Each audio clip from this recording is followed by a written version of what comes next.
কি ভাবছো যে ঝড় হয়েছে তাই এত গাছ ভেঙে পড়েছে? না না, আসলে এখানে বড় একটা গাছ ছিল, সেটা কাটা হয়েছে, আর এই গাছ থেকেই পেঁচার বাচ্চাগুলো পাওয়া গিয়েছিল। বাড়ির পিছনের দিকে আসতেই কি সুন্দর পাখির ডাক, মাঝে মধ্যে পাখির ডাকগুলো শুনতে দারুণ লাগে। আর ওই যে কীর্তন হচ্ছে বাজারে, তো কীর্তন শোনা যাচ্ছে। Hello everyone, good morning, welcome back to our new video. আশা করি সবাই ভালো আছো, সুস্থ আছো, আমরা অনেক অনেক ভালো আছি। আর আবার চলে আসলাম আজকে একটি সুন্দর সকালবেলা নিয়ে। তো ঘুম থেকে উঠেই আগে ফেসবুকের ভিডিও, তারপরে ইউটিউবের একটা শর্ট ভিডিও আপলোড দিলাম, এডিট করে ঠরে আপলোড দিয়ে তারপরে চলে আসলাম বাড়ির পিছনের দিকে। আর আমার জুই সোনাকে হচ্ছে জুইয়ের পাপা ব্রাশ করিয়ে দিয়েছে, ও খাওয়াই দিয়েছে, এখন ও পড়াচ্ছে। কারণ এইদিকে ওকে এগুলো করতে গেলে সকাল সকাল ভিডিওটা আপলোড দিতে পারি না, ফেসবুকে সকাল সকাল ভিডিওটা আপলোড দিলেই ভালো হয়। আর কালকে এডিট করিনি, সকাল সকালে এডিট করে সাথে সাথে দিয়ে দিই। ফেসবুকে তো বেশি বড় মিনিটের ভিডিও দেওয়া হয় না, 3 মিনিটের করে ভিডিও আপলোড দিই। তো তোমরা চাইলে গিয়ে দেখতে পারো, ওই আমাদের ইউটিউব চ্যানেলের যা নাম আছে ওই নাম দিয়েই আছে ফেসবুক পেজ। রাতে বৃষ্টি হয়েছিল, তাই সকাল সকাল আবহাওয়াটা একটু অন্যরকম। আর এই যে দেখতে পাচ্ছ ভুট্টা গাছগুলোতে ভুট্টা হয়ে গিয়েছে।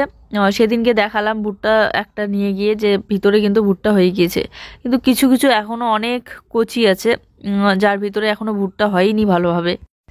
যাই হোক, চলো এখন যাবো বাড়িতে গিয়ে কাজকর্ম করব। দাঁড়াও, তোমাদেরকে আমি ব্যাক ক্যামেরায় দেখাচ্ছি। আবহাওয়াটা একটু স্যাঁতস্যাঁতে ভাব, আর কি সুন্দর লাগছে এদিকের পরিবেশটা। এই যে সবে হালকা হালকা রোদ উঠছে আর কি। মাথার চুলের মধ্যে তেল দিয়েছি, কারণ কালকে প্রচন্ড মাথা ব্যথা ছিল, এই জন্য ভিডিও করা হয়নি সারাদিনে। এই জন্য আজকে হয়তো বড় ব্লগ ভিডিও তোমাদের সাথে শেয়ার করতে পারলাম না, সরি। কয়েকদিন ধরে শরীরটা খুব খারাপ লাগছিল, আর এই জন্য মাথা ব্যথা হলে না আমি সহ্যই করতে পারি না, মাথা ব্যথার বড়ি আমাকে খেতেই হয়। বড়ি খেয়েছিলাম, তারপরও কমেছিল না, তাই মাথার মধ্যে তেল দিয়েছি চুলে। এই দেখো কি সুন্দর একটা আবহাওয়া, তাই না?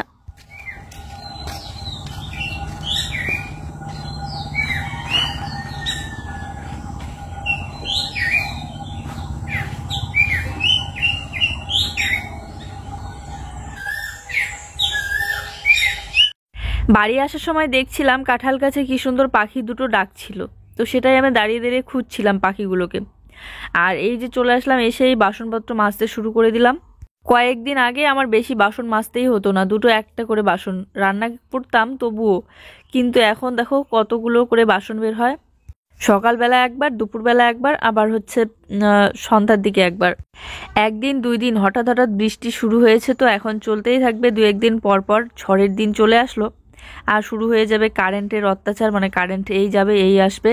আর আমাদের হয় প্রচুর পরিমাণে অসুবিধা, কারণ কারেন্ট চলে গেলে ঘরটাও পুরো অন্ধকার হয়ে থাকে, আর অন্ধকার হলে ভিডিওটা ঠিক করা হয় না, আর এদিকে মোবাইলে চার্জও থাকে না। আর গ্রামে ঝড় হওয়া মানে প্রচুর পরিমাণে গাছ ঠাস ভেঙে তারের মধ্যে পড়ে যায়, তো তখন আর কি একটু অসুবিধা হয়, কারেন্ট গেলে একদিনও আসে না কোনো কোনো সময়। তো চলো, তোমাদের সাথে গল্প করতে করতে এদিকে আমার বাসনপত্র মাজা ধোয়া সব কমপ্লিট হলো। এখন এগুলো নিয়ে জায়গা মতো গুছিয়ে রেখে দেব। আর এখন ছাই দিয়ে বাসন মাজছি না কিছুদিন ধরেই। এই যে বাসন মাজার সাবানটা নিয়ে এসেছি, আর একটা বাসন মাজার সাবান নিয়ে আসলে অনেক দিন পর্যন্ত চলে যায়। গতকালকে তো সারাটা দিনে কিচ্ছুই কাজ করা হয়নি আমার, সব জুয়ের পাপা করেছে, কারণ শরীর প্রচণ্ড খারাপ ছিল। তো আজকে মোটামুটি একটু সুস্থ, তো এই যে বাসনপত্র মাজা ধোয়া থেকে শুরু করে সব কিছু করছি। কালকেও সব করলেও বাসনগুলো সব জমিয়ে রেখে দিয়েছি, মাজতে আর পারিনি, তাই কালকের বাসনগুলো আজকে মেজে নিলাম। আর এই যে আজকে দুপুরবেলার খাওয়া দাওয়া হচ্ছে আমাদের ডাল দিয়ে, ডালের মধ্যে ডাটা দেওয়া, আর হচ্ছে মাছের ঝোল আর ডিম ভাজা। সকালবেলার এই রান্নাগুলো শাশুড়ি মা করেছে, তো এগুলোই আমরা খাওয়া দাওয়া করবো এখন। এই যে বাপ বেটি বসে পড়েছে, আর জুই আজকে একা একাই ভাত খাচ্ছে। আর আমার হচ্ছে ভয়েসটা শুনতে হয়তো আজকে একটু অন্যরকম লাগছে, কারণ আমার প্রচন্ড সর্দি লেগে গেছে। বাচ্চাটা নাকি একা হাতে খেতে পারে। ডাল একটু বেশি করে দিয়ে মেখে দাও, এই জন্য ওর জন্য মাছ নিয়ে এসেছে, কিন্তু ও মাছ খাবে না, ডিম দিয়ে খাচ্ছে। এই যে খাও। এদিকে এখনো অনেক কিছু কাজকর্ম বাকি আছে, ঝাড়ু দেওয়া বাকি আছে, কিন্তু তারপরও খাওয়া দাওয়াটা আগে করে নিলাম, কারণ জুই আর জুইয়ের পাপা বসে পড়েছে। আর আমি যদি ওদের সাথে না বসি তাহলে জুইয়ের পাপা আমাকে প্রচণ্ড বকা দেয়, তো এই জন্য ওদের সাথে বসে আমিও একটু খেয়ে নিলাম। আর তারপরে এসে বাসনগুলো জায়গা মতো গুছিয়ে রাখছি, তাহলে র্যাক ঝুড়িটা দেখতেও সুন্দর লাগে, আর এদিকে আমার গামলাটাও ফাঁকা হয়ে যায়। আমার ঘরে সব বাসনপত্র অনেক দিন পর্যন্ত থাকে, কিন্তু এই চামচটায় থাকে না।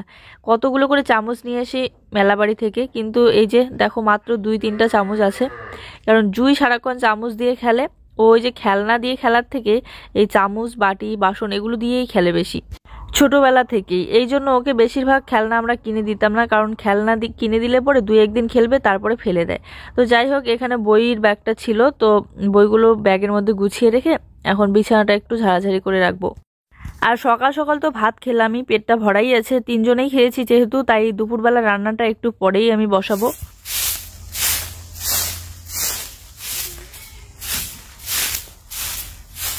তো খাওয়া দাওয়ার পর জুইকে নিয়ে জুয়ের পাপা কোথায় যেন গেল বেড়াতে, আর এদিকে আমি বাড়ির পিছনের দিকটা ঝাড়ু দিয়ে নিচ্ছি, কারণ এই যে গরম পড়লেই সারা দিন এই দোলনাতে জুই খেলে।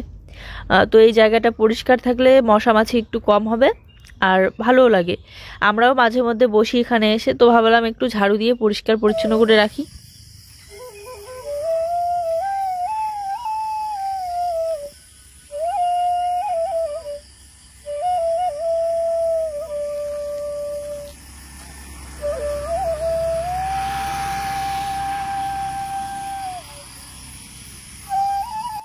যখনই দোলনাটা ফাঁকা দেখবো আর আমি ফ্রি থাকবো তখনই এসে একটু বসে দোল খেলি। তো এখানে বসেছিলাম একটু ঝাড়ু দেওয়ার পর। আর সেদিন একটা দিদিভাই কমেন্ট করে বলেছিল যে দোলনার নিচটা একটু গোবর দিয়ে লেপে দিতে, তাহলে ধুলাটা একটু কম হবে। তো সে আমার হচ্ছে এত কিছু ভাবিনি, তো সেদিন কমেন্টটা পড়ে আমি কিন্তু নিচটা গোবর দিয়ে মুছে দিয়েছিলাম। তো এই যে স্নান করে আসলাম, আর স্নান করে এসে আগে জুয়ের জন্য এই ফ্লাক্সে এক ভর্তি একদম জল ভরে রেখে দিলাম, কারণ বারবার ও গরম জল খায়। তো এখান থেকে নিয়ে নিয়ে ঠান্ডা করে তারপরে খাওয়াই দিই। আর এখন একটু ক্রিম ট্রিম লাগিয়ে ফ্রেশ হয়ে নিই, তারপরে রান্না বসাবো। সকালবেলা তো আমরা খেলামই, মাছের ঝোল আছে, ডাল আছে, একটুখানি ভাতটা বানাবো।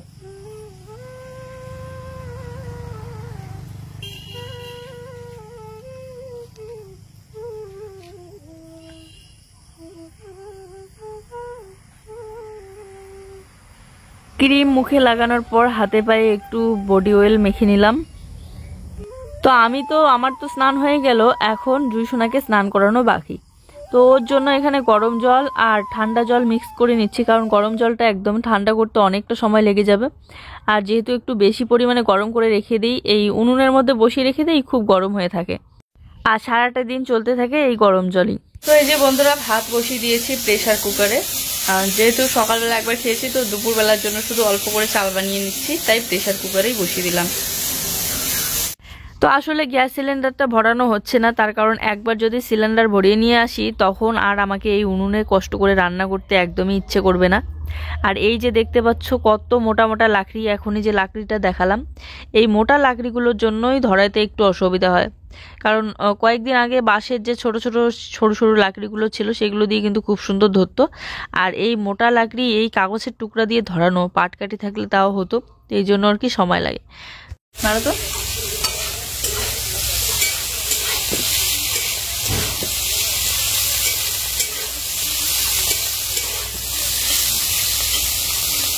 আমাদের রান্না বান্না খাওয়া দাওয়া কমপ্লিট, আর জুইসোনাকে দিয়ে আসলাম টিউশনে।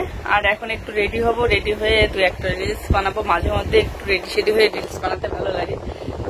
তবে ভাবছি যে একটা রিং লাইট কিনতে হবে, রিং লাইট থাকলে রিলস বানানোটা ঘরের মধ্যেও ভালো হয়। তো চলো তাতে করে রেডি হয়ে নেই, নতুন ড্রেসটা পরবো ভাবছি। তো মেকআপের ব্যাগটা নিয়ে তো বসেছি ঠিকই, কিন্তু মেকআপ সেরকম করব না, এমনিতেই আর কি জাস্ট আই মেকআপটা একটু করব। কারণ আমার হচ্ছে চোখগুলো অনেকটাই ছোট ছোট, আই মেকআপ বলতে একটু আইশ্যাডো লাগাবো চোখের উপরে আর নিচে, ব্যাস। একদম সেরকমভাবে নয়, আই ল্যাশ ট্যাশ পরবো না, কোনো কিচ্ছু না। আমার আইব্রু আর হচ্ছে চোখগুলো অনেকটাই ছোট ছোট, আইব্রুগুলো তো অর্ধেকে এসেই শেষ। তো একটু আইব্রু না দিলে পরে একদমই ভালো লাগে না, তো একটু আইব্রু দিয়ে নিচ্ছি। আর পুরো 1-2 মাস উনুনে রান্না করতে করতে একটা যে গ্লো ছিল স্কিনের মধ্যে সেটাও নষ্ট হয়ে গিয়েছে। কারণ যে পরিমাণে আগুনের তাপ আর উনুনের পাশে বসে রান্না করতে যে পরিমাণে গরম লাগে, স্কিনটা পুরো একদম ড্রাই হয়ে, এমনিতেই আগের থেকে আমার স্কিন অনেকটা ড্রাই, আর তারপরে এখন তো উনুনে রান্না করতে করতে আরও অবস্থা খারাপ, একটু ফাটা ফাটা হয়ে গিয়েছে মুখটা কেমন যেন। তো জুয়ের ক্রিমটাও তারপরেও ইউজ করি আর কি, জুয়ের ক্রিমটা অনেকটা অয়েলি টাইপের, তো ভালো লাগে আমার। আর এই যে একটু কার্ল করার চেষ্টা করছিলাম হালকা হালকা সামনের টুকু, কিন্তু চুলটা আমার ভিজা ছিল, কিন্তু এই জন্য আর কি হচ্ছিল না ভালোভাবে। তার মধ্যে আমার চুল পাকা থাকার কারণে আমি বেশি একটা এই কার্ল মেশিন বলো আর হচ্ছে অন্য কোনো মেশিন বলো ইউজ করি না। কাউকে মেকআপ করিয়ে দিতে আমার ভালো লাগে, কিন্তু নিজের স্কিনে মেকআপ করতে একদমই ভালো লাগে না। আর বিশেষ করে ফাউন্ডেশন লাগানোটা আমার একদম ভালো লাগে না নিজের মুখে। এই জন্য আমি আশেপাশে বিয়েবাড়ি থেকে শুরু করে কোথাও একটা গেলে কোনোদিনও ফাউন্ডেশন লাগাই না। এমনিতে লেকমি সিসি যে ক্রিমটা থাকে সেটাই শর্টকাট দিয়ে, জুয়ের একটা পাউডার আছে সেটা দিয়েই চলে যাই। তো দেখো ভিজা চুল থাকার কারণে কার্ল হচ্ছিল না ঠিকভাবে, আর যেটুকু করেছিলাম একটু পরে কার্লটা খুলে গিয়েছে আর কি। সত্যি কথা বলতে মাঝে মধ্যে তো ড্রেস কেনা হয়, কিন্তু এইরকম প্যান্ট সহ ওড়না সহ ড্রেস অনেক দিন পর আমি কিনলাম, তো এই জন্য আরও বেশি ভালো লাগছে। প্যান্ট ওড়না সহ সেট নিলে আর কি ভালো লাগে, আর এক্সট্রা এক্সট্রা করে কিনতে হয় না। বাড়ির ভিতরে শর্ট একদম ভালো হচ্ছিল না, কারণ বাড়ির ভিতরে অনেকটা ছায়া পড়ে যায়, একটু অন্য টাইপের লাগে দেখতে। আর বাড়ির পিছনের দিকে সূর্যের আলো আছে, তো এখন যাব আমি বাড়ির পিছনের দিকে, ওখানে গিয়ে সূর্যের আলোতে কয়েকটা শর্ট বানিয়ে নেব। কেন এত দিন দিন মোটা হয়ে যাচ্ছে বলো তো, আমি নিজেও বুঝতে পারছি না। খাওয়া দাওয়া সেরকম একটা এমনিতেই নর্মাল খাবারই খাই, তো জানি না, বুঝতে পারছি না কেন দিন দিন এত পরিমাণে মোটা হয়ে যাচ্ছি। তবে আমার মোটা একদমই ভালো লাগে না, তবে আমার মনে হয় আমি চিকন থাকলেই আমার বেশি ভালো লাগে। যাই হোক, কি আর করা যাবে, যখন চিকন ছিলাম তো তখন ভাবছিলাম যে মোটা হলে ভালো হতো, কিন্তু এখন মোটা হয়েছি তো এখন ভাবছি যে চিকন থাকলে ভালো হতো।